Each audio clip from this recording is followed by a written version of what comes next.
Hello दोस्तों, मैं हूं विशाल कुमार और आप देख रहे हैं टेक्नो ब्रो। दोस्तों, आज तक मैंने टेक्निकल बहुत सारी वीडियोस देखी, लेकिन ये भी एक टेक्नोलॉजी से रिलेटेड वीडियो है और ये थोड़ा हटके है।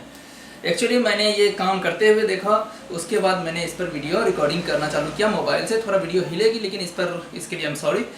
तो इस वीडियो को देखिए। एक्चुअली उन लोगों के लिए है खासकर ये वीडियो जो गाँव से नाता रखते हैं, गाँव पे कभी रहते हैं। गाँव में क्या होता है कि हम लोग का कृषि फैमिली होता है, जिससे चावल बनाए जाते हैं।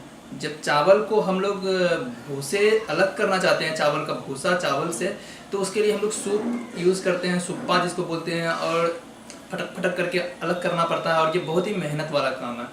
इसी चीज़ को थोड़ा आसान बनाया गया है, थोड़ा सा एक तकनीक यूज़ करके, छोटी सी तकनीक, और इसको आप जुगाड़ भी कर सकते हैं। ये कैसे यूज हुआ है इसको मैंने इस वीडियो में दिखाया है, इसे अंत तक देखें। चावल से हस्क को अलग करने के लिए, ग्रेन से हस्क को अलग करने के लिए, भूसा को अलग करने के लिए बहुत मेहनत करते हैं। उन्हें अपने घर की उस महिलाओं को दिखाइए। तो मेरा एक कोशिश है महिलाओं के लिए। गांव के लोग कुछ न कुछ हमेशा से जुगाड़ लगाते रहते हैं। ये उन जुगाड़ों में से एक है। ये किफ़ायती भी है और आसान भी है, और काम को बहुत ही आसानी तौर से, आसान रूप से करने में मदद करता है। देखिए भूसा किस तरह से चावल से अलग हो रहा है। ये आसानी से घर पे बनाया जा सकता है। और देखिए गिर कहाँ से रहा है, ये एक टीन होती है। सरसों का तेल आप लोगों ने कभी खरीदा होगा। ये उस तरह का टीन का इस्तेमाल करके आप बना सकते हैं। उसके बाद एक पंखा होता है। एक पंखे का आप प्रयोग करके इस तरह का मशीन आप बना सकते हैं।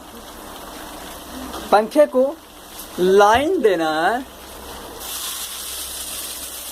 आपका भूसा अपने आप अलग होगा, कुछ इस तरह से। इस प्रकार से चावल को डाला जाता है।